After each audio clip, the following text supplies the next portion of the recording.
Breaking: Tungwarara is just a liaison officer and not a presidential advisor or ambassador. Azvipere Moshe panguva ino toona kuti Paul Tungwarara uyo achiatakwa nevanhu anozivikanwa kunzi Paul Tungwarara is the presidential advisor.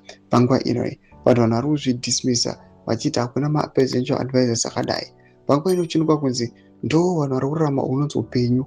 Panguva ino vachiita zvavanoda, vachienda kune nyika dzavanoda anytime, vachiita madealings angava eminerals kana ezvimwe zvakadaro. Sara pina mashoko mudanyika panguva ino muNewsBite Zimbabwe ndopa subscribe or like on the bell icon.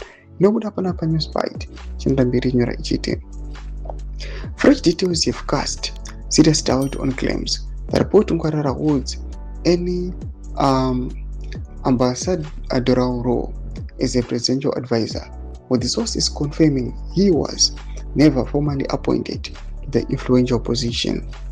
Contrary to widespread perception, Tungwarara is understood to be operating in a far less prominent capacity as a liaison linked to the Ministry of Foreign Affairs in the UAE. The role insiders say is administrative and does not carry the authority, influence, or recognition associated with a presidential advisory post.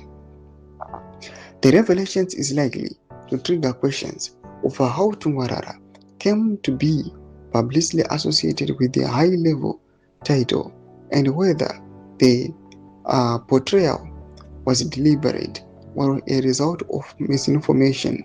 Government officials are yet to issue a formal statement clarifying the matter. Toma developments ari kuda panguva ino achiataka Tungwarara.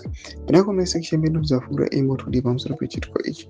Muzowana subscribe or like, set on the bell icon.